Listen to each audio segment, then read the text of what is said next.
G'day gang! It is your old pal Uncle Gasly here with another Gummy Voice Show. Now, last Gummy Voice Show we talked about my PTSD and how using marijuana to treat my OCD also helped me deal with my PTSD. And I also discussed how my OCD and PTSD are comorbid with each other, how they one is very much related to the other, because OCD gives me a distorted perception of reality, and then that causes me trauma, because I end up taking on responsibilities that aren't mine, right? When things go bad, well, I know it's got to be my fault, this horrible thing happened, and then I go looking for points of data that will connect up to me being the worst piece of shit in the world, and that's why bad things happen on this planet. And that's not objective. I'm literally starting from my conclusion, which is I am the worst piece of shit in the world, and I'm cherry picking the data going backwards, and I'm becoming much better at learning when I'm doing that, seeing when I am working my way backwards, using apophenia to pick things that aren't related and then drawing lines between them to connect it, all to lead to the conclusion that I am the worst person in the world, and when bad things happen it's because of something I have done, or most often because of something I have thought about doing. And this episode, that episode where we talked about my PTSD was a very, very difficult episode to get through, because I have to go into places that I don't really like to visit, right? It's not really a healthy place to visit usually for me. And so this episode, as a complete contrast to the last one, we're talking about one of the least important things in the world. World of Warcraft. And why are we talking about World of Warcraft? Well, if you've been following my channel, you know I absolutely love playing the game World of Warcraft now. I've been playing World of Warcraft since just before the Burning Crusade came out. Burning Crusade was about to launch. My brother bought me a copy of World of Warcraft and 6 months subscription, and I played it, and then he bought me the Burning Crusade when that expansion came out for Christmas, and I've been playing World of Warcraft ever since then. So like 2006, I guess, would be about when I started playing the game. And I played it the way I think most people play it. I played PvE, and for those who are watching this video, who follow my channel for my music or other things I do, PvE means player versus environment, and it's a way to play the game. You're basically just in there living with whatever the environment of the game throws at you, completing quests and stuff like that. Start playing the game the way it's supposed to be played is PvE, basically.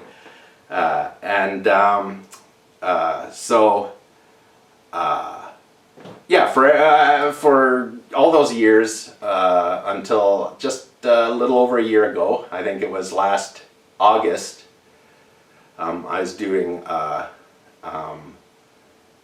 some voice acting work for my friend Will, who a very talented man, Will Gillespie, and for a play of his, and it was going to be a virtual play.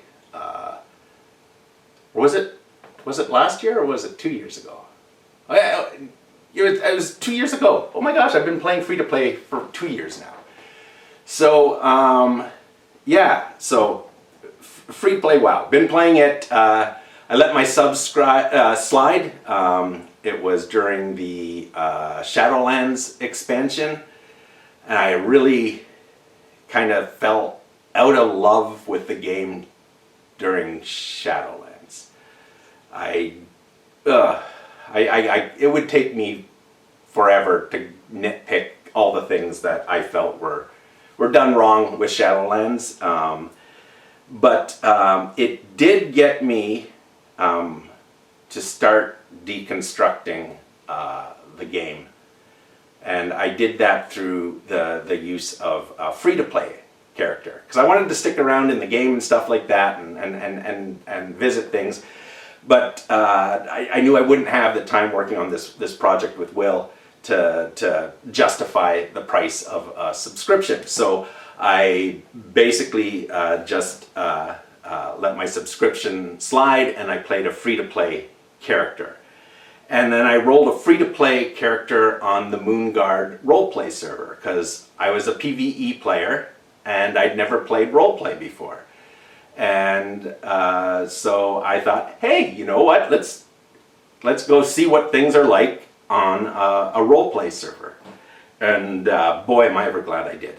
And then I also thought, you know, I never really got it. PvP for me was one of those things when I get bored of, you know, the dailies, the daily quests and stuff like that, and the grind. And it's like, I just want something different for a change, so I'll do a random pickup game, because, you know, it's a random pickup game and nobody cares that much if you're good or bad, and try it out. And I didn't really learn how to play PvP, doing random battlegrounds and stuff like that, because I'd maybe do it once or twice per expansion, right? I didn't play a lot of PvP. So I didn't know anything about that, so I thought, well, let me play the PvP on this free-to-play tune. And I knew I was going to be in the twink bracket, because what are twinks? You might ask if you don't play World of Warcraft or games like that. Twinks, they're characters. They're players who take a low-level character and they max it as tough as they can make that low-level character. Called min-maxing is the official term for it, right? So they try to they'll make a twink in the level 19 bracket, and they'll try to make that tune the best a level 19 can be. Then they'll make a level 20 bracket, the best it can be, a 30 bracket, the best it can be. And after 40, you don't really get people twinking that much, because there's sort of diminishing returns from what the twinks have told me.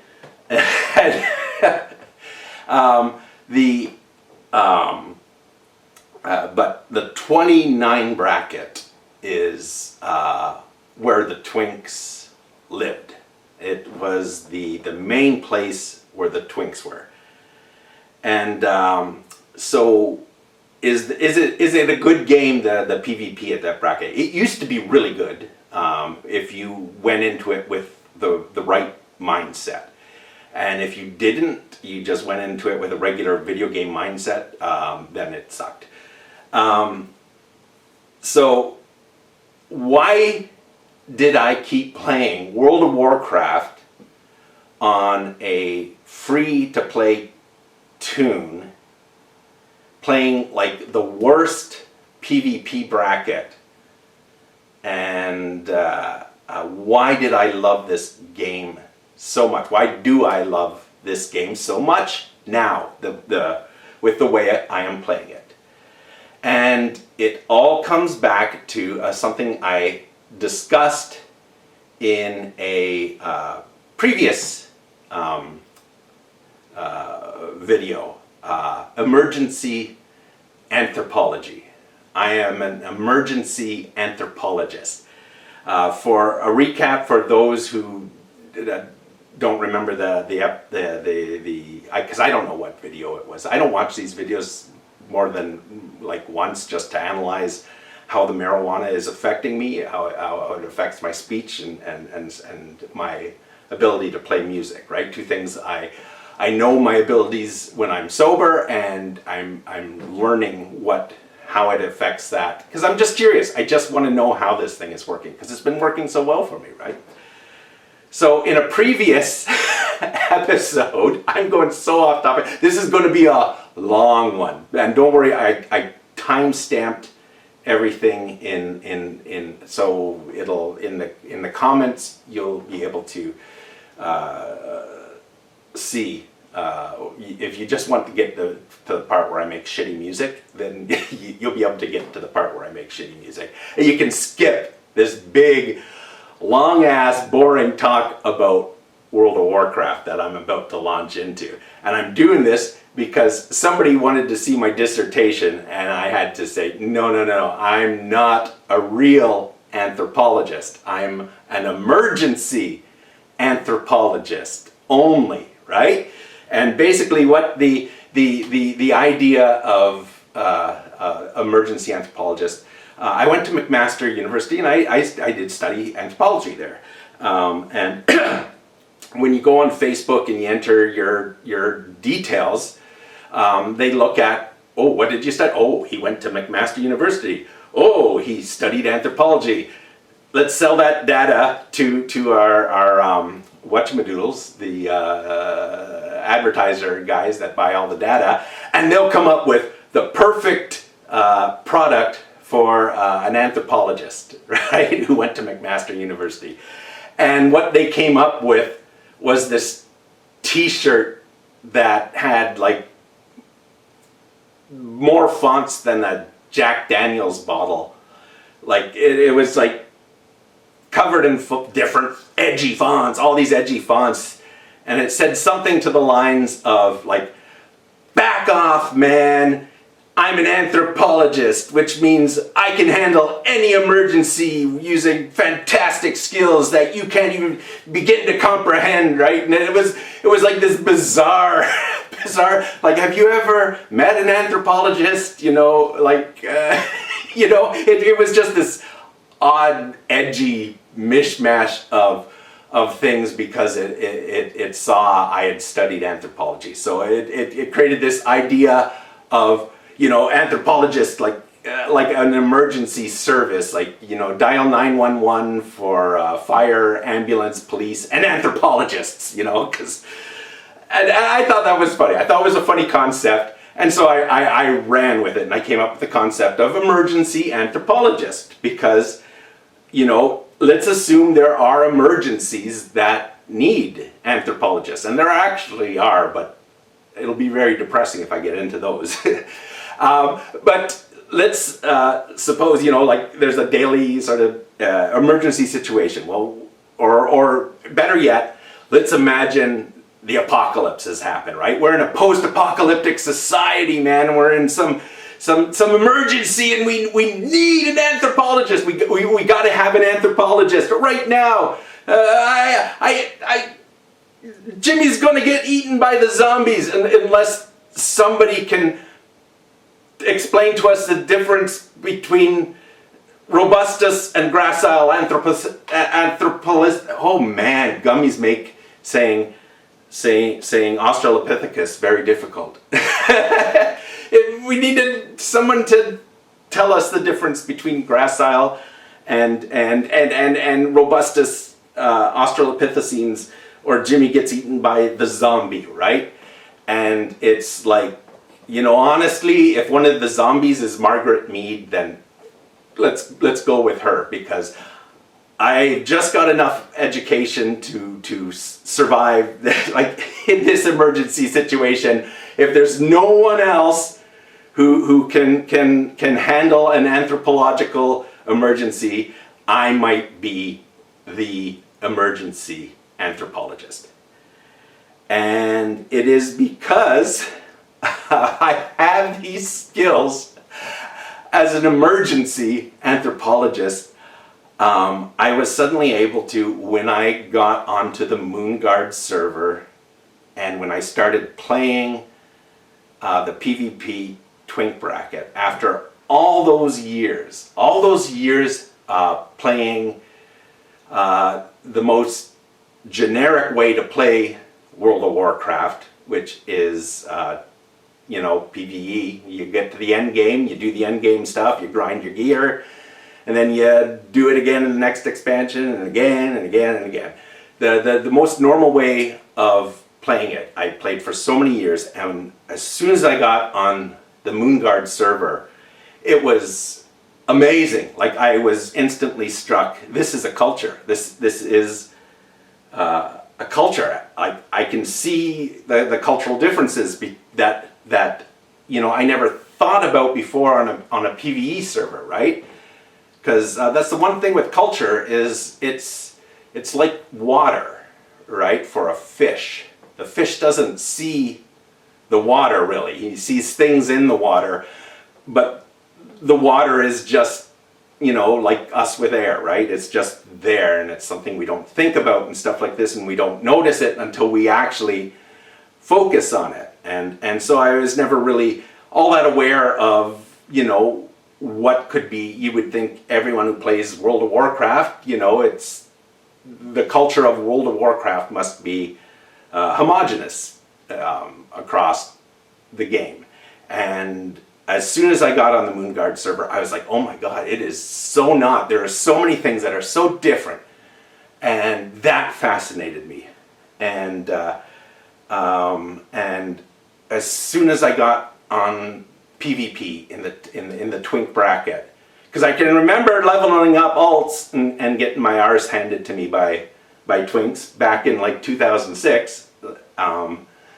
And so when I got into the Twink bracket, and there was no way to level past it. I was stuck at level 20 in the 29 bracket.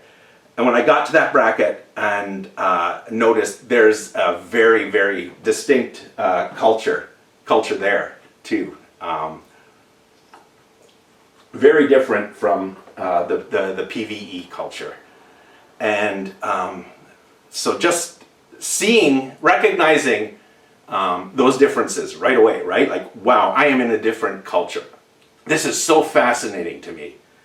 And I began studying this culture, right? Sort of doing anthropology, right? The skills I learned in university, even though I am not qualified to be an anthropologist, but it's skills I learned in university, and I still have those skills, right? This is why it is so important to get an education.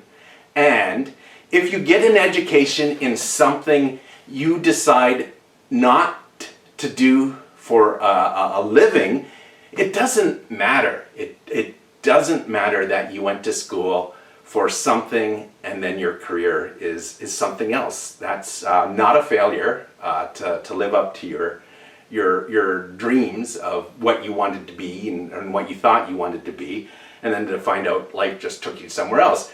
And your years in university were not wasted, even if you don't pursue a career in what you studied in university, because life happens, and careers are just one of these things that some people, they are focused and driven from a young age to get a certain career, and that's the path they want to take, and God bless those people. That's great. And then other people, it's like, I kind of got an idea, but this is opened up here, and this is opened up here, and this is opened up here, and they just sort of meander, and their career, they'll maybe work at a dozen different companies and have a dozen different careers. It doesn't matter. But the skills you learn along the way, so the skills you learn, those get to be a part of you forever. As long as you get to keep your brain, you will have those skills. And so I studied at Mac for anthropology, didn't become an anthropologist. Was my years at Mac a waste? No, because it gave me these skills that I suddenly recognized in this video game something really unique and interesting and fascinating. And it's like, I gotta learn about these two cultures. These two cultures are so different from my previous experiences, and these differences fascinate me. And I want to learn how these cultures in this game works. And so that's what I've been doing. And I want to make absolutely perfectly clear disclaimer. I do tell people in the game when they ask, why are you playing and what are your things? I do tell them, like, I'm here to study your cultures. I want to learn about the cultures of Twinks, and I want to learn about the cultures of role players on the Moonguard server, and that's what's fascinating me. But I want to be perfectly clear. This is not not field research, right? I'm not doing a real, honest to God, anthropological study of your cultures, because if I was doing that, it would be a lot of work. I'd have to write so much stuff down, right? I'm really just playing this game and exploring your culture, the cultures of these servers. This is what genuinely fascinates me about this game now, is this difference. So my observations that I have to make, they're not really scientific. My evidence is anecdotal. I am not collecting data and analyzing it, and then also hitting the library and doing a lot of research. So my observations are completely anecdotal. This is anecdotal, but that's the great thing, right? You don't have to have even gone to university to be able to write a travel diary, right? You just have to travel. You just have to go somewhere and write your experience, right? And it'll be accepted as that, right? It's anecdotal. We're taking you at your word. You're not recording hard data on it. You're just visiting this other country and then writing about what you observed from your own cultural perspective. And so that's literally all I'm doing when I'm playing this game now, is just sort of studying the as a tourist kind of thing, or more like an immigrant. I've immigrated to the role play server. I've immigrated to the Twink bracket, and I'm the foreigner who's learning the ways of the locals. And I can present my findings. I can present my observations like I am now, by taking a gummy and getting stoned and just telling you about what I've experienced in the game. But the fun way I found to do it is to do it through Pukumhura, which is the character that I'm exploring this game as, a little gnome named Pukumhura. So there are NPCs in the game, because all the conversations with the Pook have to be one-sided, right? It's I can't make the NPCs sort of talk back, right? And I found that by shooting the Pook from the back, I find it lets me imagine what her face is doing. And I imagine her having a very animated face.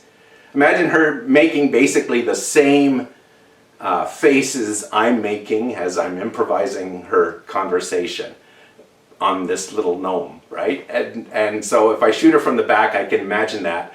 And I can't have the other NPCs respond, so she just has a one-sided conversation. But her conversation will be about things she's experienced in the game. So, like, if I run into you and we have a conversation and we're both in character, you know, I'm not necessarily, I mean, if I'm shooting B-roll and you come into a shot and, you know, you're just, it'd be the same if I had a camcorder on a street corner and I'm talking and people are walking by, right? I might be recording that, but if we interact in a role play sense, I'm not, you know, recording that in, you know, keeping notes and stuff like this. I'm just experiencing this interaction.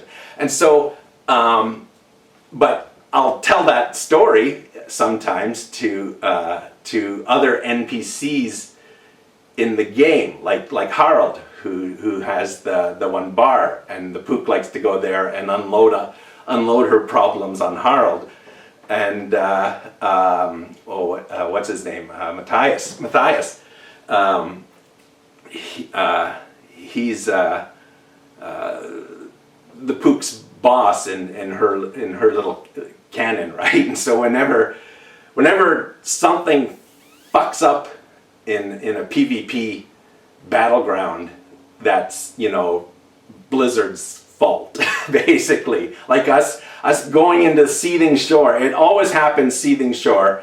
You go into Seething Shore, one team has 5 players, the other team has 10. And it's like, what a waste of everyone's time. We've known who's won this game, and oh man, this is a good gummy. We got a good gummy tonight. I don't know what we're going to get out of the synths, but it's a pretty good gummy. I'm feeling pretty good. So what the fuck were we talking about there? Oh geez. And oh yeah, World of Warcraft. So, talking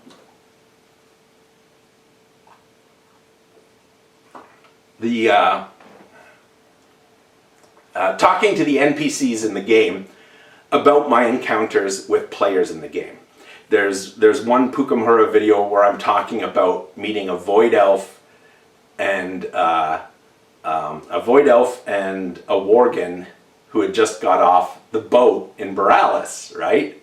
And I'm trying to, you know, the Pook lives in Borealis, so I'm trying to talk up Borealis to the visitors, right? Oh, you got to, if you're ever in Borealis, you know, you got to go see the Hook Point Donkey Show, man. Because I mean, you'll feel stupid. You will feel so stupid if you don't go see the Hook Point Donkey Show if you're in Borealis. I mean, you'll be missing out on a once-in-a-lifetime opportunity. I mean, the costumes alone, you know, are worth the price of the ticket.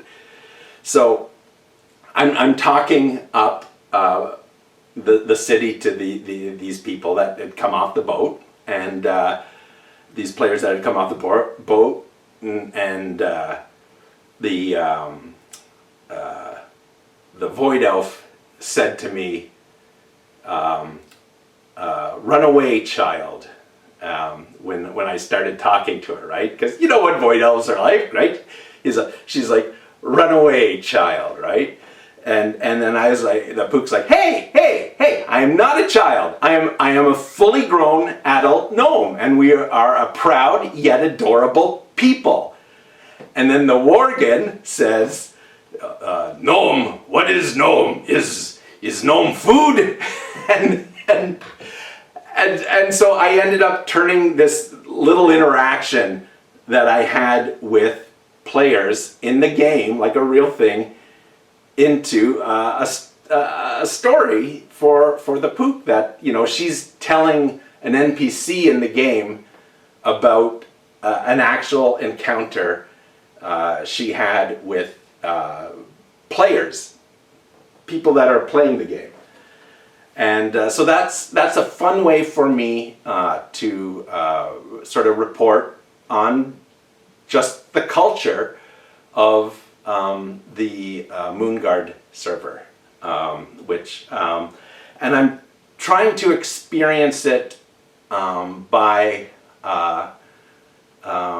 only experiencing it as the Pook experiences it. So what Pook experiences from the players. So if I was like doing like a real anthropological study, I'd probably be monitoring the trade chat a lot and stuff like this. And the trade chat is what the trade chat is on every server, and but it's not really the culture you experience through playing the game, if that makes sense. And it does, because you're playing on a role-playing server, so everyone's playing a character, and they're playing a character when they're in trade chat, and then they're playing a character when they're role-playing there too.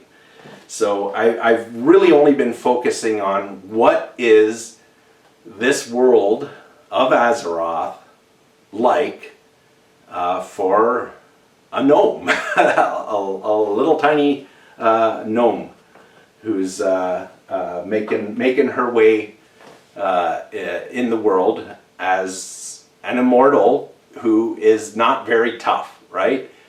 Like, immortality is her superpower, but it's more like she just keeps getting up after you knock her down.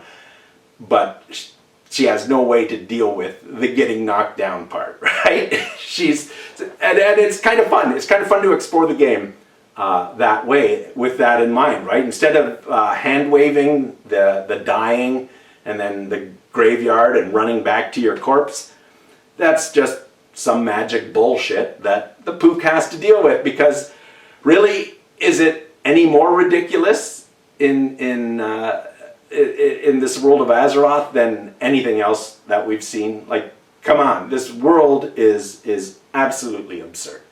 And I found that talking to the role players, you know, and basically, you know, when you do walk-ups where you're not part of an actual campaign or a story that's being DM'd, but you're just sort of casually walking up to people, right? And people will put in their TRP3 profile whether they're cool with walk-ups or not, and stuff like that. And so, you know, you just walk up and you just start talking, right? Because you're hanging out in Stormwind or something, or you see them out on the road, right? And, oh, hey, stranger, what are you up to? And stuff like this. And you just have a little conversation, and then you kind of, you know, both go off on your way, just like you would, you know, maybe in real life, you know, see some unusual person and, oh, hey, what's going on? And stuff like this, right? And talking and experiencing the culture like that. And it is so amazing. And oh my God, the creativity of the people on the Moonguard server is really what feeds the Pukamhura videos that I make. And it's just, I feel so inspired to do things like the Pukamhura videos, and I do them of different, like sometimes it'll just be, usually it's just like a weird observation I have about the game, and probably getting kind of inside track a little too, because I do have a tendency to go for in-jokes a lot, and some of the in-jokes that I make with the Pukamhura videos, you'd have to play as a free-to-play player to even get those jokes. And so what the hell are we talking about? Geez.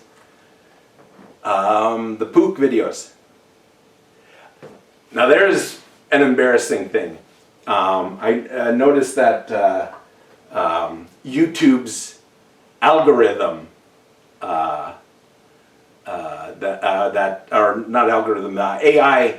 AI closed captioning, that's the words I'm looking for. I noticed YouTube's AI closed captioning really struggles with the voice modulator I've got to raise the pitch of my voice up to gnomish registers, and it really struggles when I say pook, and it mishears it as poop a lot. And so yeah, I know this when I talk about the pook videos in in this Gummy Voice show, I bet you, boy, there's going to be a lot of embarrassing screen captures of that. It's not going to be pretty, is it? Yeah. So what the fuck were we talking about? Oh yeah, no, Moonguard. We're talking about my experience on Moonguard. Just being around that much creativity is so inspiring, right? And just, you know, taking a couple minutes out and chatting to someone who's not away from the keyboard and stuff like that, and learning about their character from what their character, like I'll look at the quick view, those little dots that come up on the TRP3 thing. I don't know what they're called, eh? They're like, geez, there's like 6 of them, I think. You know the things, right? If there's a role player on Moonguard watching this, the dot things, the thingamadoobs. I'll look at that and so that, you know, because sometimes that'll give you a little thing to mention, right? If it's she's, you know, always scribbling in her book or something like that, right? Can always be seen scribbling in her book or something like that. Then you can just walk up and, hey, what you writing? You know, you drawing a picture? Are you drawing a picture of me? Kind of thing, you know. And you start a conversation, right? And it's really no different than if you're starting a conversation in real life. You talk for a bit with a stranger. It doesn't mean you become lifelong friends and go off on grand adventures and quests together. But, you know, I hope to see you around the city sometime, and you know, we can always meet at the pub maybe sometime and have a drink or two. And you know, it's like a real life sort of situation, right? These people just sort of come in and out, and I found that just their openness to roll with it, right? Like the way I play the Pook as a character who is very, very weak, but has one superpower, and that's she's immortal, right? You kill her, she'll come right back to life in a very short while. And then talking about, you know, that with other characters, and then they don't go, you know, you might expect that go, you're not role playing right, you're supposed to ignore all the graveyard things and that stuff. You roll the dice, and if your hit points get, you know, you might expect something like that, but no, they don't. They're like, that is weird. But you know, I've seen weird shit. I've seen weirder shit than that, honestly. I'll tell you, little gnome. If you've been in this world as long as I have, you see some really weird shit in the World of Warcraft land, right? You know, and so they're very. I didn't know that I was expecting maybe there would be some, you know, because you know, you meet some people like that too when you're tabletop role playing, right? Like, stop having fun and being weird. You know, there are rules. There's a reason why there's rule books, and those are never the people you play with if they're the DM, right? It's because that being a DM is an art, right? You're not going just by the rules solely, right? To be a good DM, you're trying to tell this story and get your players involved in it, and you know, you gotta fudge the dice sometimes, but do it for cinematically, right? if you're going to fudge the dice, do it cinematically. Like, I love that in a tabletop role playing, right? I love when something goes wrong cinematically, right? It's like I don't mind that, I'm down and bleeding, but the way I got down on the ground was so cinematic. I'm cool with that. And what the hell was I talking about again? We were talking about the Pukumura videos. So, I have no idea how long this video is going to be, because I can talk a lot longer when it's about stuff I really enjoy talking about. But I do apologize if this video is a little too long, but the gummy's pretty good tonight.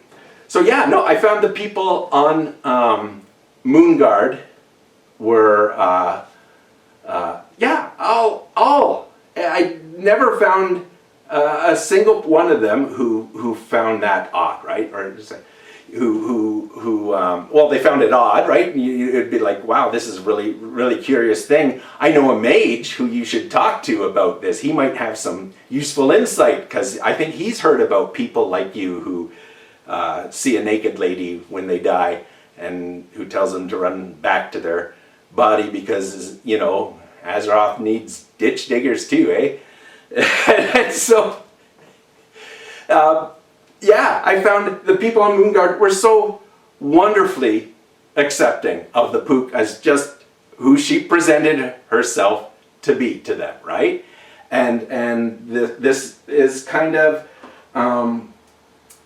the similarity between improv and role playing, because role playing is improv, and it's not negging, right? Not shutting them down, like the one guy's going, okay, hey, welcome to my pizza place, and then you go, no, this is a dry cleaners, right? Unless you've set that up as a game where the point is that the guy is always going to neg, and the guy improving has always got to agree with, because that's a game, that's an improv game, right? You're doing negging on purpose, right? So that you're forcing that guy to sweat and do it. But that's something that that's consensual. That's a consensual. You don't start just doing that to the guy just because there's trust. Trust is a huge thing on the stage. Anyways, what were we talking about? World of Warcraft. Oh man, this babble tonight, is going to be a really long and random one. I can tell, because I don't even know if I talked about what I wanted to talk about yet. But the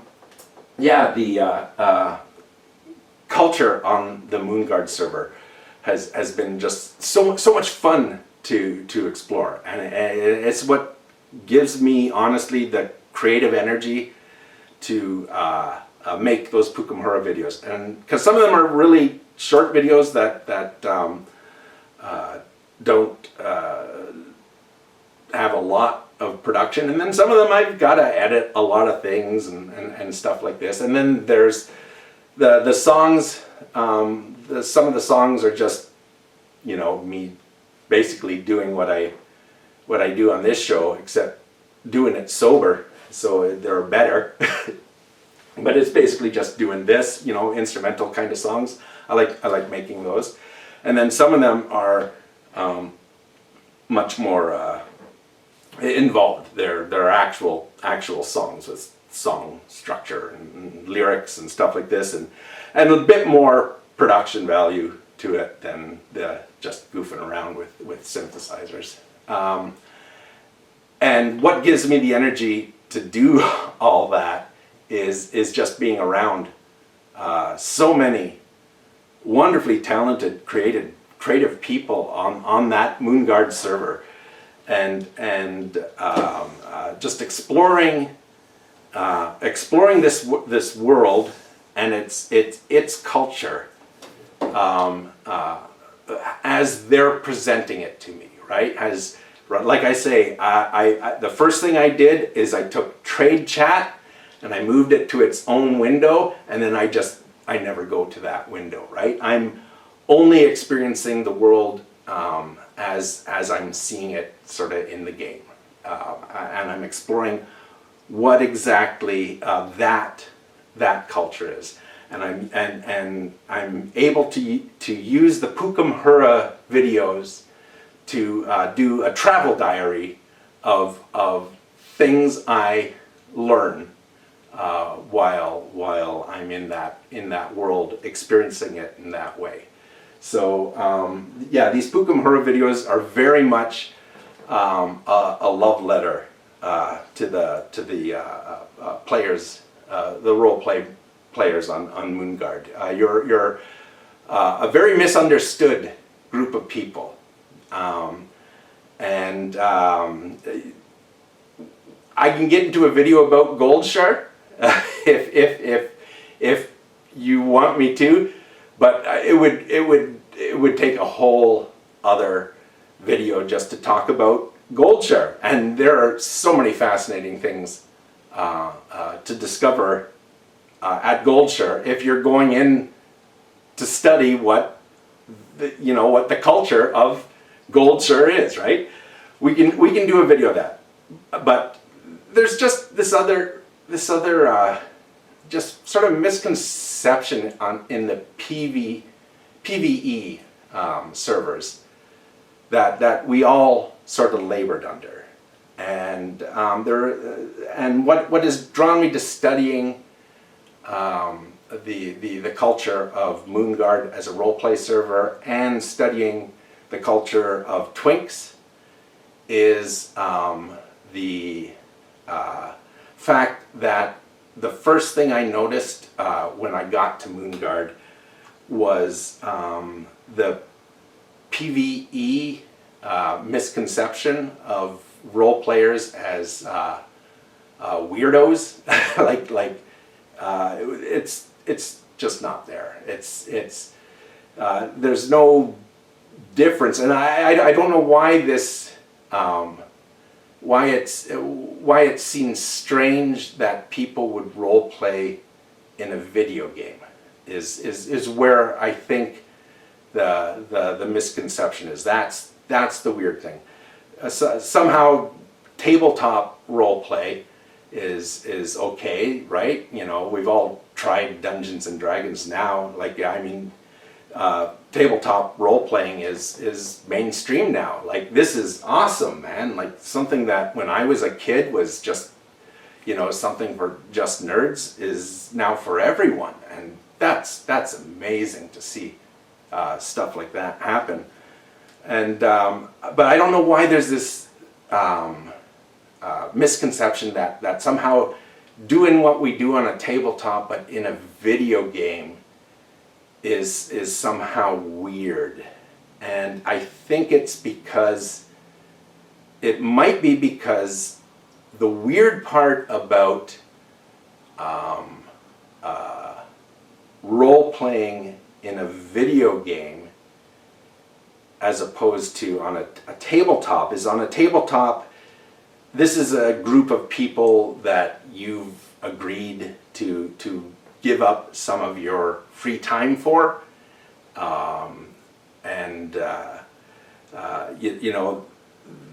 there is a commitment to come together as a group to work on this one story collaboratively, right? It's even if you're just getting together and dungeon crawling and stuff like that, you're building a story together, and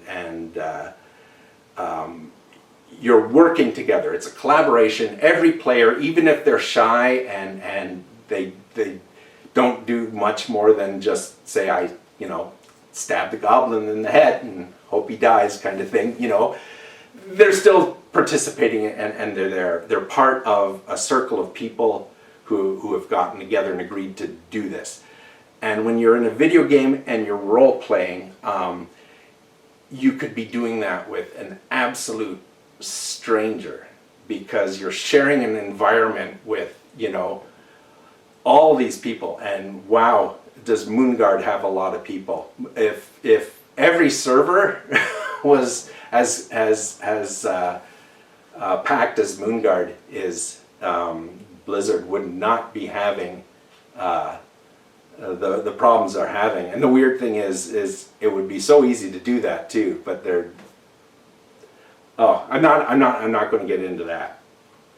I'm not going to get into the mistakes they're making. Because, oh, geez. So what was I saying? Oh, yeah. So that's the difference between the tabletop and video game role playing. And I think that is why people think people who role play in video games are weird. And it's because that's a scary idea, right? To open yourself up to that kind of interaction with totally random strangers, right? The walk up, which I do in when I'm on duty in Stormwind. I've worked that into the Pook's backstory. She's on rogue booping duty, and you can watch a Pook video on, I think there's one titled Rogue Booping or something like that, but it's just a stupid thing. It's basically a task Matthias has given the Pook just to keep her out of his hair. And oh man, I cannot keep a single thought in my head with this gummy tonight. I am telling you. I wonder how long I've been talking. Jeez, I've been talking a couple hours, I think. What the hell was I talking about, gang? Yeah, it's that vulnerability of leaving yourself open to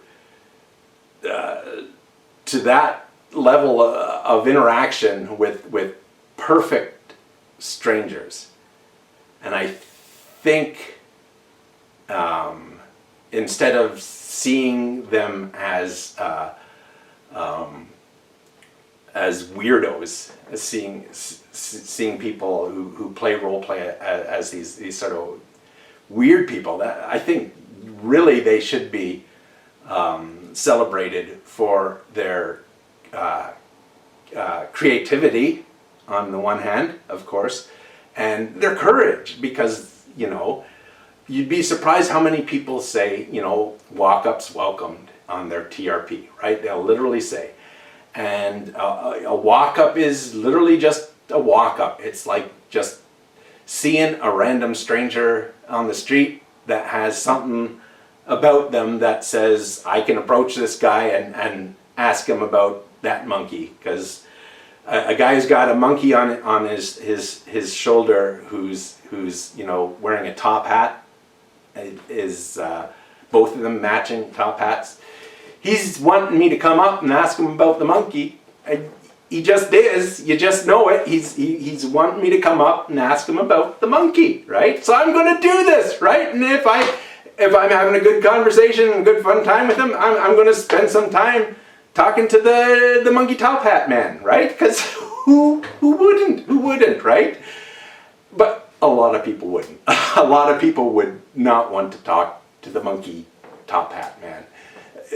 And being able to do that virtually, I think there's some people that wouldn't be able to talk to the monkey top hat man in real life who can talk to the monkey top hat man in the video game, right? It's a level removed from reality, and they're comfortable to overcome that hurdle, and they will go talk to the monkey top hat man.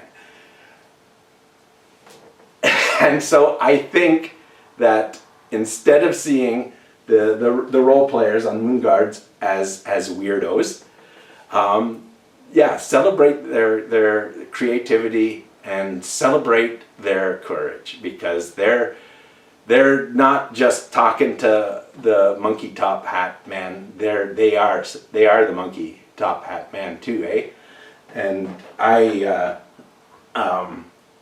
that's why I'm so glad that their nameplates show up, right? When I'm doing a video, when I see people making machinimas and stuff like that, I really like a good machinima. I had contemplated doing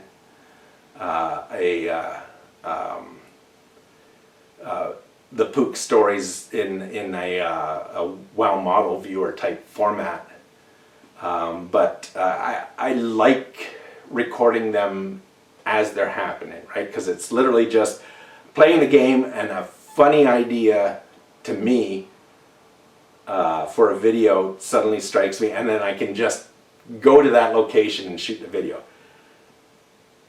Oh man, I am so off track. I don't know what I was saying. Anyways, their creativity and their courage should be applauded, and that's where I was going with it, right? What was it?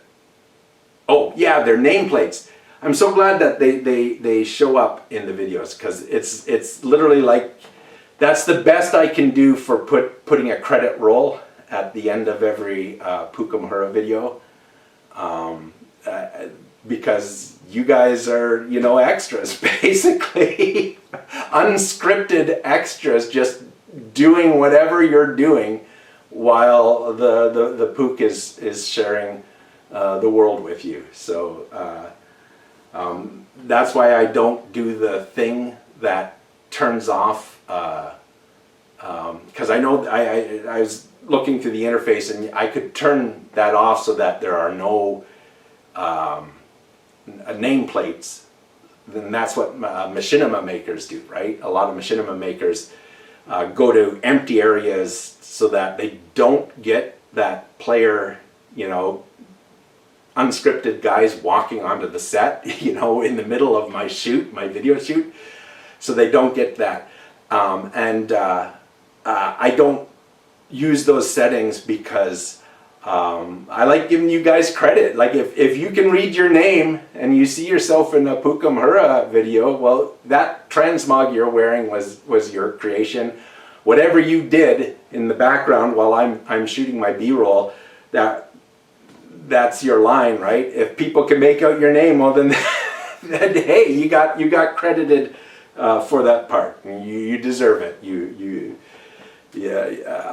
That's why I love shooting in-game video like that, is just because of it feels very much like a real lived-in world when I watch the Pook's videos back, and you just see people doing whatever they're doing, right?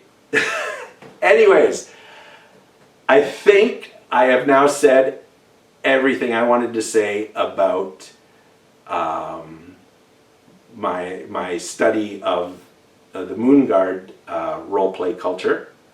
I have more I can add on that, but a lot of what I had about the roleplay comes from the Pook videos, right? The Pukamhura videos. She'll talk to an NPC about her experiences.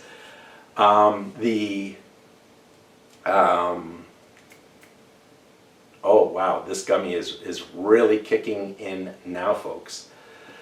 The Twinks, oh, the wonderful Twinks.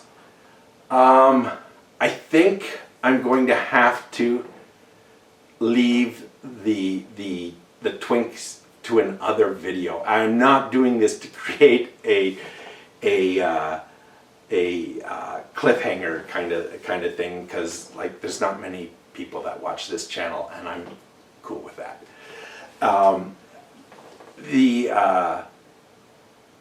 Yeah, I'm not doing it to create a cliffhanger. It's just that I don't know how long have I been. Like over an hour. That's too long for anyone to talk about World of Warcraft. So I'll do the Twinks in another video, because just like were so many, misconceptions about the role players in this game by people who play the game the way it's supposed to be played, there is no group in the game of World of Warcraft more misunderstood than twinks, and their culture is also very fascinating for me to study, and it has been so much fun, and there's so much to talk about just with the twinks, right? That I'll save that for the next Gummy Voice video, because I've been talking for way too long already, and we got to get to the synths, because I've got something stupid planned for today. I hope it works. I don't think it will, because this gummy is hitting me pretty strong, and plus I was talking about a subject that I enjoy talking about, right? And so that in itself has energized me. So I'm going to try to accomplish. What are we going to? Okay, we're talking World of Warcraft again, just for a little bit, just a little bit of World of Warcraft again, before I get back to the synths. What I do here with these synthesizers, it's I think I've explained in another video before the difference between song crafting and jamming, right? Jamming is very improvisational, and you're just doing, you don't have a plan, you're just going where the groove of the music sends you. And song crafting is, you've got a song in your head, and now I've got to get the song that's in my head out so that other people can hear this song too, right? And that's sort of songwriting, right? The type of stuff that I do in the Gummy Voice Show, I realize I don't really have any recordings of me doing it sober, because this kind of stuff is just, it's a musical masturbation. It has no purpose other than just jamming just for fun, right? And that's something all musicians do. They'll just noodle away on a guitar if that's their instrument, or just jam away on synths. And you record this stuff, and you don't record this stuff because it's not anything great. You might suddenly get a groove, and I got to record that bit there, right? Too. And some people do record their jams too, just so that they can, instead of stopping the flow of the jam to make sure they get that little bit, they'll just keep it going, and then they find that's easier to get the other bits. When I'm doing this sort of stuff, I never really record any of my jams. When I'm writing a song, if I'm composing a song, I'll have pen and paper, and then I'll record it sort of that way as I'm working on it. And then when I think I've got the basic structure of the song, I'll usually record a very, very simple, like piano only track of it, just to give me something to listen to, and then build it out, and then get the other instruments going in, and stuff like this, right? It's everybody has their own songwriting process. But the stuff that I do here, I realized I have no recordings of it, because when I do it, it's just like, like I said, this is musical masturbation. I don't record myself doing the normal masturbation, so I don't record myself doing the musical equivalency of, yeah. See, this is the thing I love about not having a lot of viewers on YouTube, just creating videos sheerly for the joy of creating videos and sharing it with a small audience of people who enjoy it. I don't have to worry about monetization. So, you know, I can talk about musical masturbation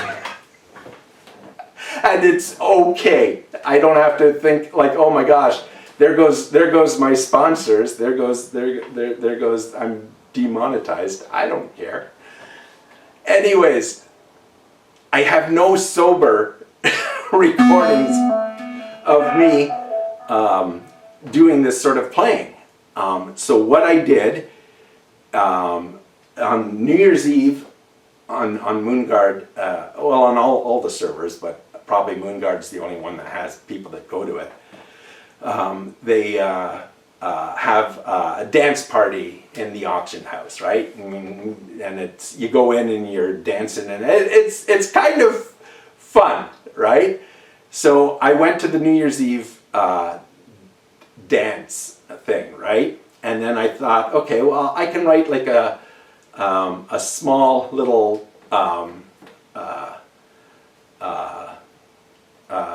little electronic dance tune for this dance party. I'll take some B-roll of all of us dancing and just make a little synth tune, right? A little song. And so I was there. I got 6 hours of footage. I shot 6 hours of footage, and I edited it down. I figured out 124 beats per minute is the average BPM of the dance animations. It's hard to tell from the dances. They don't all seem to be at the exact, they're not all dancing to the same song, right? Some of them are dancing to it at a very different tempo. But I think it's around 124 BPM is the one that sort of averages all their motions out the best, so they look like they're doing that. So I edited it together thinking 2 bars of 124 beats per minute per dance shot. And so I just went and I sort of counted out all these, you know, shots of people dancing over the course of 6 hours so that I could get different people. And I really shot a lot of footage, way more footage. I was planning maybe a 5-minute dance, electronic dance music song for them to all be grooving to in the New Year's Eve video. And after I edited the 6 hours of footage down to its best shots at 2 bars per shot, I have it 2 bars at 124 beats per minute. After editing that down, it was like a 27-minute long video, and I was like, I'm not composing a 27-minute long dance song. No, that's 20. I was like, even 5 minutes, you know, I 27 minutes. I'm not doing that. But that's where the jamming comes in, because I've played jams that have gone on almost that long, you know, in clubs, and so I this is a chance to record me just doing a very basic jam with this equipment, right? Like you're at a club and the DJ goes, "Oh geez, I left my laptop at home. This is what I've got on this desk. Can you like keep them happy for 27 minutes while I go home to get my laptop?" And so then you what would you do, right? So that's what I did. I did it sober, and I did a 27-minute long jam with just the fun table instruments, and that's why I made that New Year's Eve video as a live, just doing it as a live jam, so that it was a perfect opportunity for me to get a recording of me doing that sober, so I can better analyze what the gummy is doing to me when I try doing that under its influence. Because yeah, there is no question that marijuana does affect my abilities while I am stoned, which is why I would never work while stoned, and certainly never ever operate a vehicle while stoned or drunk or anything, right? I mean, come on, be smart. And so yeah, we're gonna do a jam now. Oh man, you know, if you made it this far, you're still listening. Good on you, because like I barely made it this far into the video. All right, let's do this. Let's do the jam, because I have a very special guest for the jam. I'll show you in just a second. I'm going to probably do an edit now, and then you'll see who's the special guest for the Gummy Voice Show. All right, tell them who tonight's special guest is on the Gummy Voice Show. It's Miku Stomp! G'day gang! We are now at the table after that incredibly long babble about World of Warcraft. And what are we going to do? We're going to use a Miku Stomp pedal. This thing right here, Miku Stomp. My friend Arthur, he gave me this thing, and I've been dying to do something with it. And what it does, what the Miku Stomp is, for people who don't know, is it's a guitar pedal that has a Vocaloid, that Vocaloid chip inside it. And so it when you play the notes on the guitar, instead of guitar sound, you get the Hatsune Miku. Sumimasen. You get the Miku.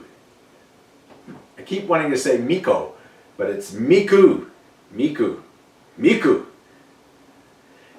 You get the Miku Stomp singing the part for you.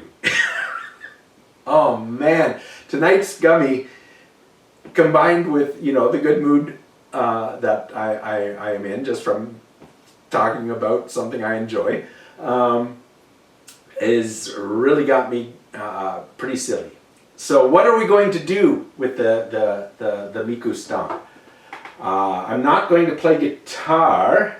I was trying to figure out a different way to trigger the Miku. It doesn't have to be a guitar. You can put anything that produces a clean waveform that it can track, and it'll do that. And so what I have got is a Korg NTS1. That's not the Korg NTS1 you heard now. That's the Miku Stomp pedal.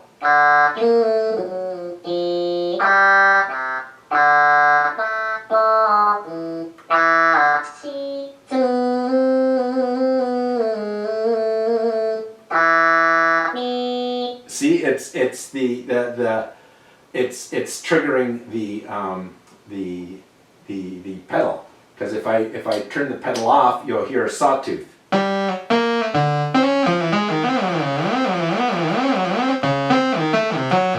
See?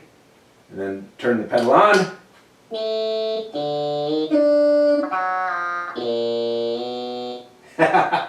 So the Korg is going to trigger the Miku Stomp, and then to keep it in time with everything, this is the way I've set it up.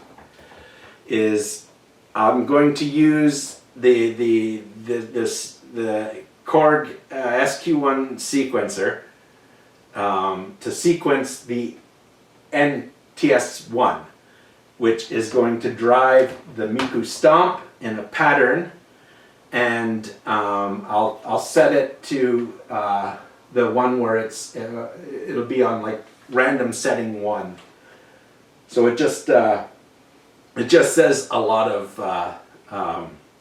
Japanese consonant vowel sounds, and randomly. So if there are any Japanese viewers and my Miku Stomp says something very, very rude to you, I apologize now. Sumimasen. It's random. I have no control over what the Miku says. Okay, I just wanted to clear that up, because I don't want to create, an international incident just because, I got stoned and stupid. And so the NTS1 is driven by the SQ1. The SQ1's clock is being controlled by the RD6. The RD6 is being controlled by the Korg Chaos pad. That's our timing chain on that. And then the K-oscillator is hooked to the TD3, and it's controlling its clock. So that's a thing that we're doing. And I'm, rather than hitting a random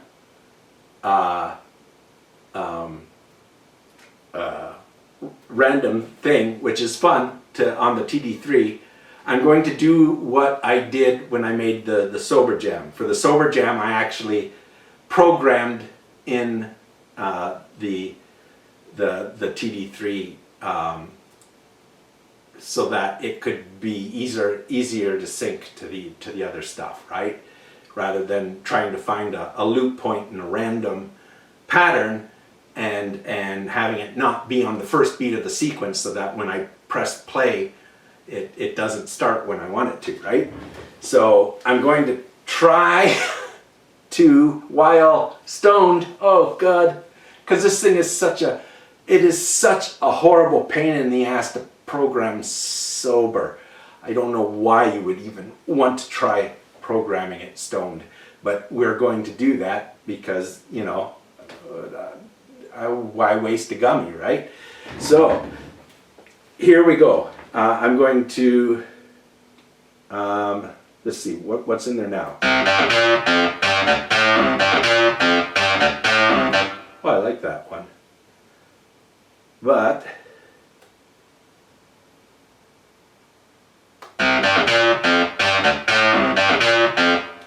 that's pretty groovy. Well, that's one of the default patterns, right? Or no, is that the pattern I programmed in? That was the pattern I programmed in.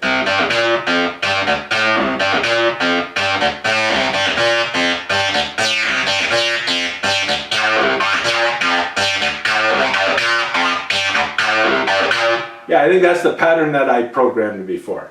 Okay, we'll keep that then, right? Is that the pattern, or was it this one that I... No, it definitely wasn't that one. So yeah, that was the pattern. That was the pattern I had programmed in for my sober version of this. We're going to now program in a pattern.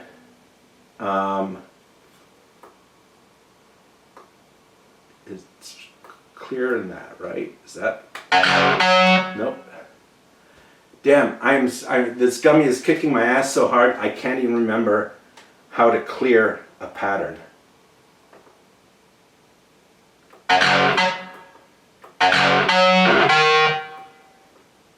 Okay, something's... how do you clear the pattern? Damn it. It's not this, is it?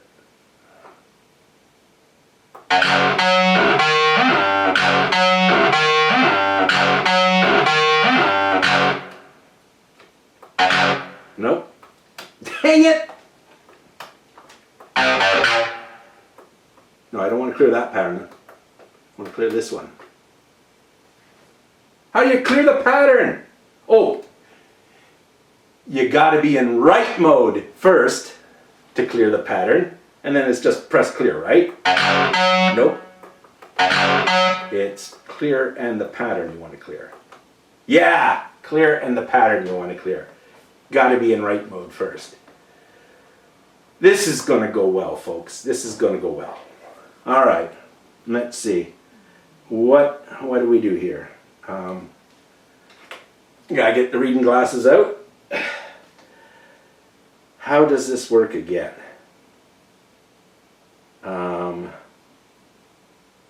Function is, we go time mode, right? And then we hit these ones. And I think if you want just all running 16 notes, you just hit it 16 times. But if you want to break it up with rests and ties and stuff like this, you hit the rest and the tie. I found that like just sort of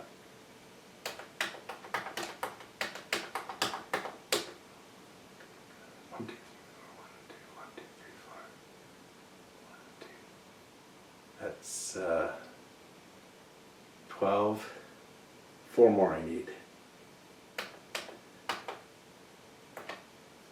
There, I think that's it. That's the time is set. Now I got to set the notes. And I want this to be an easy to play to scale so it matches with the Miku Stomp. So I'll just do some sort of, C stuff. All right, so we go pitch mode. And then we go...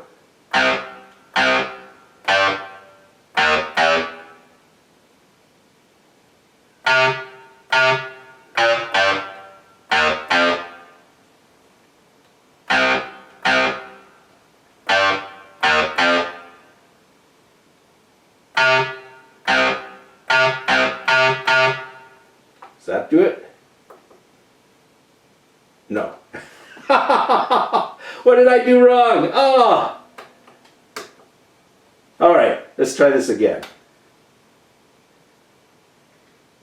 And this is a good part, the gummy, but also a good part, this is like the most fucked up sequencer mankind has ever invented, is the sequencer on this thing.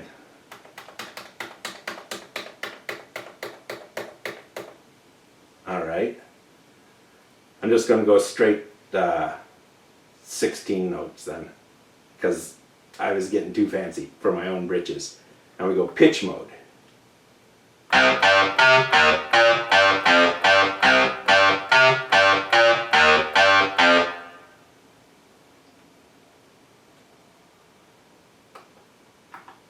Bar mode.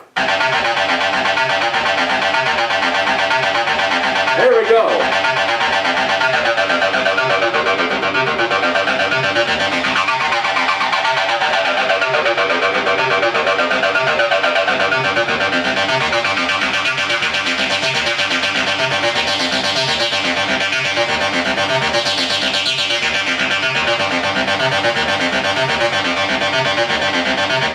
right, that's fun. Now let's do some spicing it up. Let's see if I can add all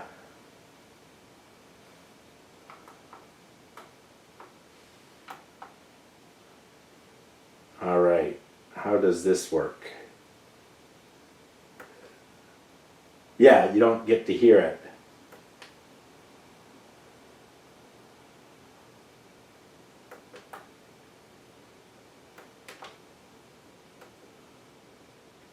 Oh, wait, no.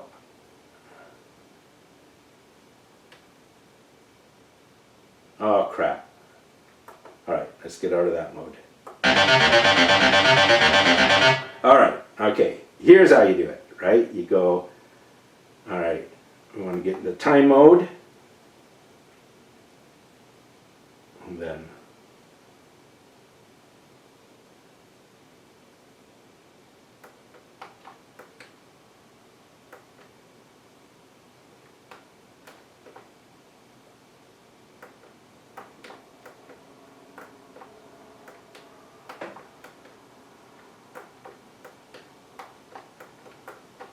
is that it?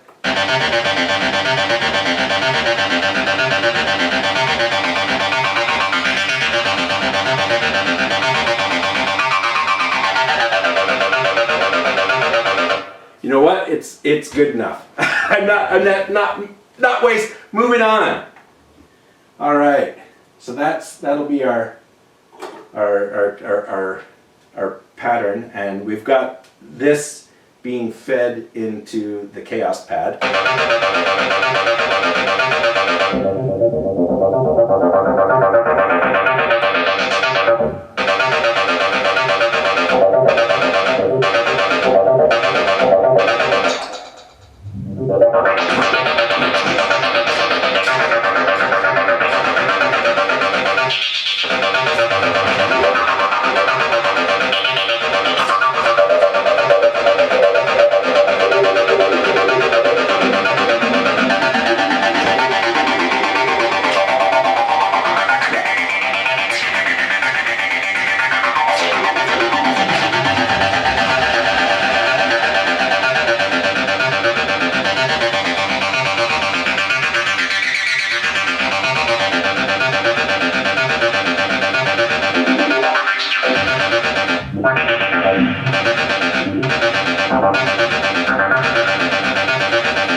Filter number 5 on the chaos pad.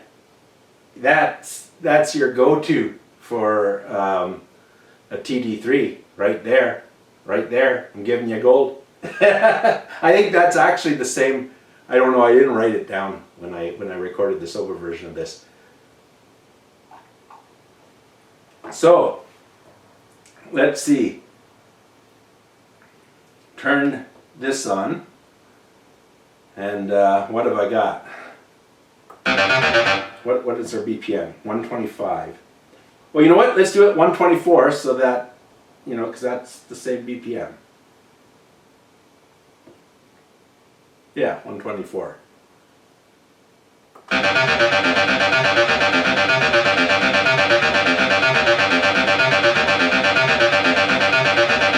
Oh, you know why?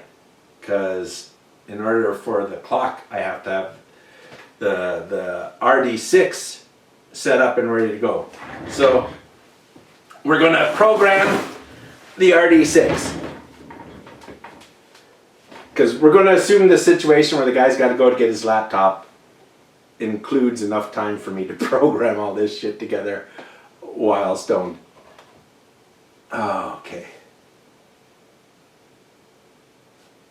So what do we want here?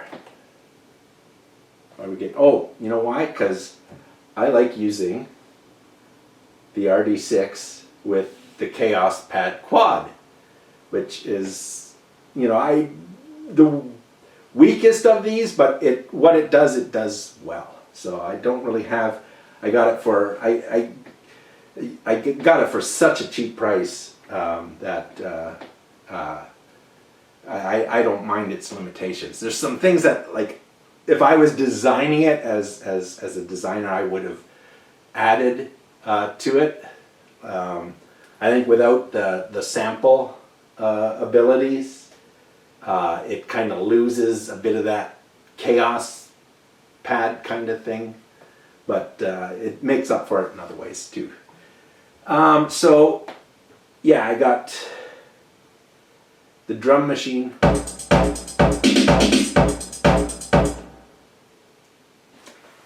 I got set up, and I usually run it through this. Let's program a drum beat. So, bass drum first.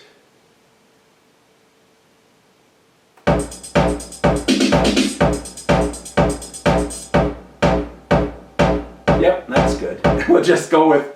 You can't go wrong with the quarter notes there, eh?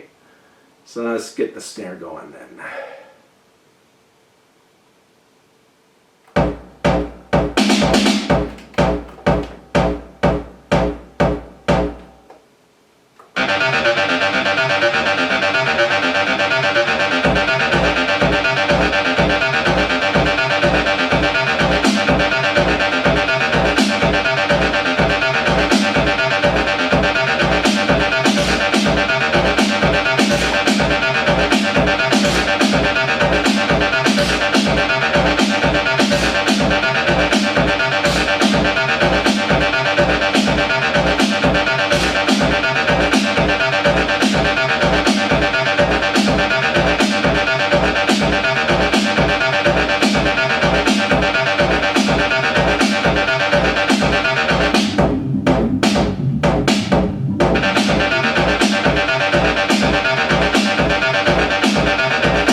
That's something.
Okay, I like that. Now we got to bring the Miku into it all, right? We got that set up. Let's bring the Miku. And if I've got everything going right, then when I start the drum machine, yeah, right? This is going. Let's hear what we got.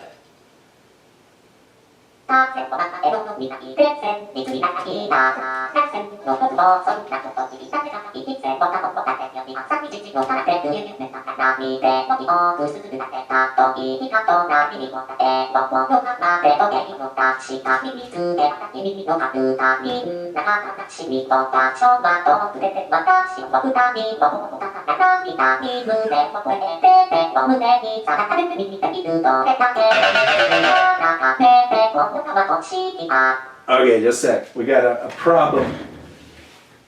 I gotta fix here. And the Miku Stomp is going into a line in without a preamp, and it needs a preamp. It doesn't seem to be very loud. So let me put it into a preamp.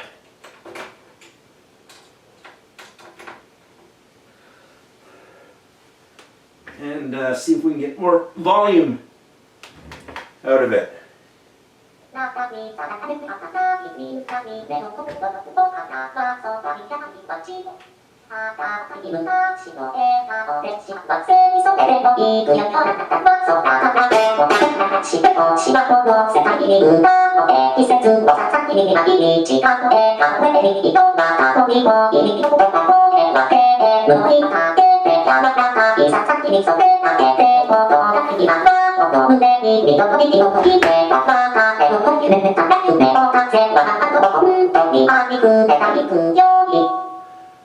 Once again, an apology to any Japanese viewers. My friend Chie, if you're watching this, I'm sorry if Miku said anything rude about you, because I have no idea what she's saying. Okay, I got an idea.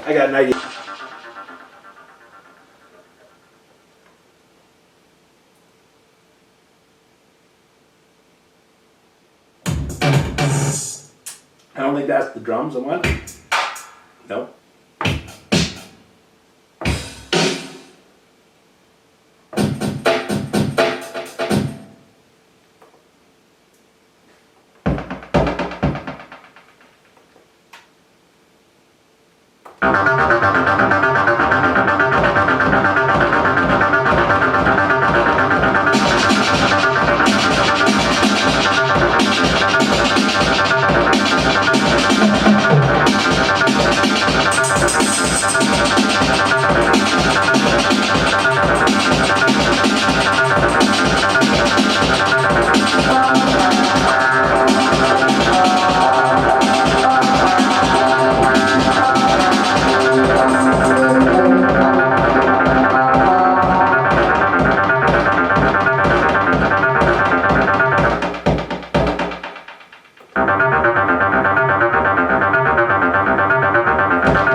guy here with his laptop yet?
Oh man, this gummy is messing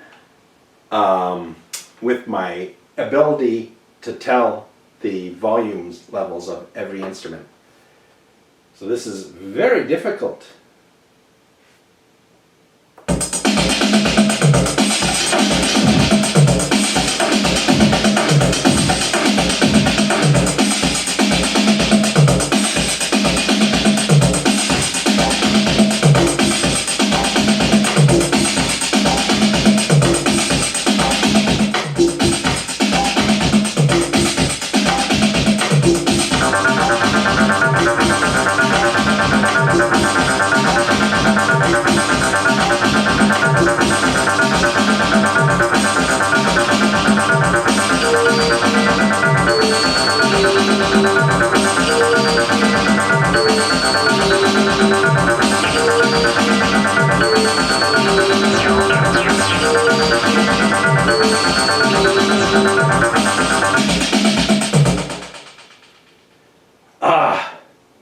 It is not going well.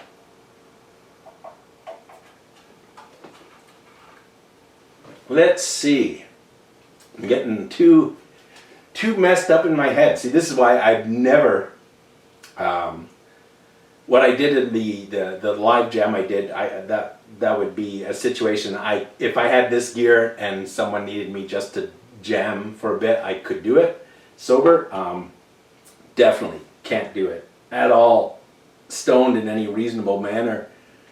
It's so hard for me to hear the different, my mind is filling in different parts that aren't there and stuff like that, so it's kind of weird. Definitely interferes with your hearing. So let me see if I can get the levels right.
that is going to get edited.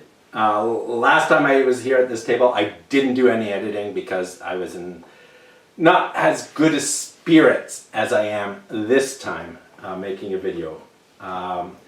So I'm going to edit that down because there's a lot of just searching for sounds at work.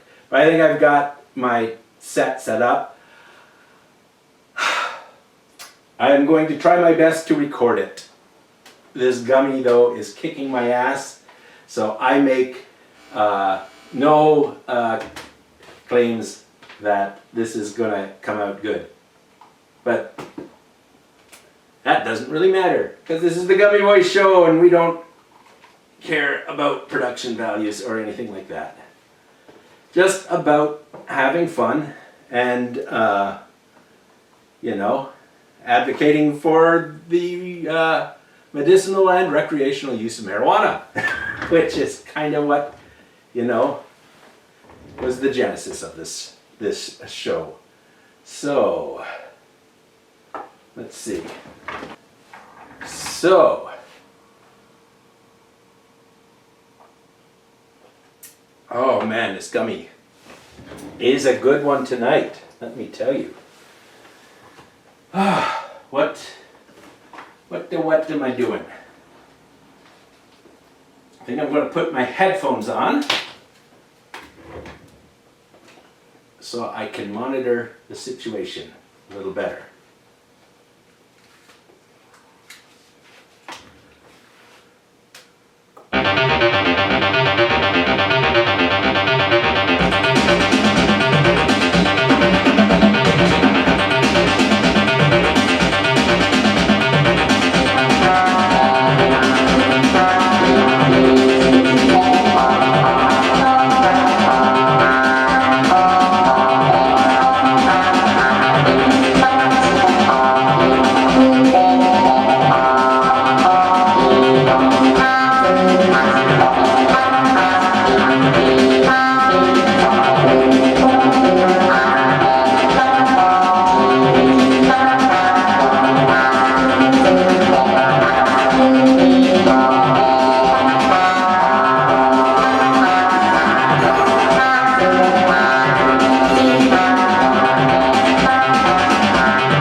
Okay, I think I'm set up. The levels aren't very good, but she's going to be what she's going to be, right? What can you do, eh? Let's give her. See what we get. I don't think I'm going to do a 27-minute long jam like I had to do to edit all that Moonguard footage together, but we'll see what we get out of it, won't we?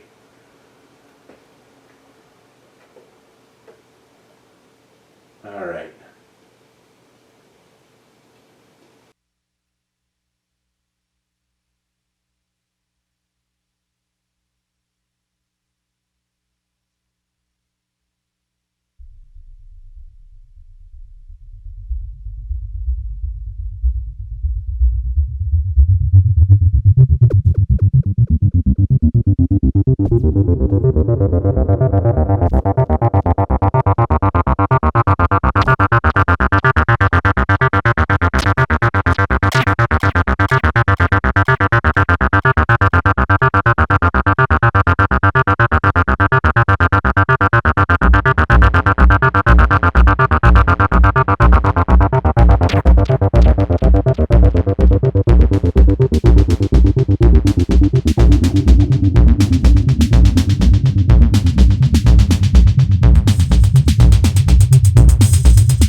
we did it. We recorded another kind of meh, but it doesn't matter. We had fun doing it, and I had fun making this episode. It was a good one. Because this channel doesn't really have one focus, I don't know if I mentioned this at the beginning. It was a long time ago. We've been at this quite a while, guys. I have organized all the videos on this channel into playlists because there's a whole bunch of video projects that I work on, not just the Pukamhura and not just the Gummy Voice Show. There's just, this channel is just where I put weird stuff that I feel like working on. So anyways, yeah, that was my stoned live set. I don't think it was as long as the sober one I did for New Year's Eve, but and it wasn't as good. I know that right away.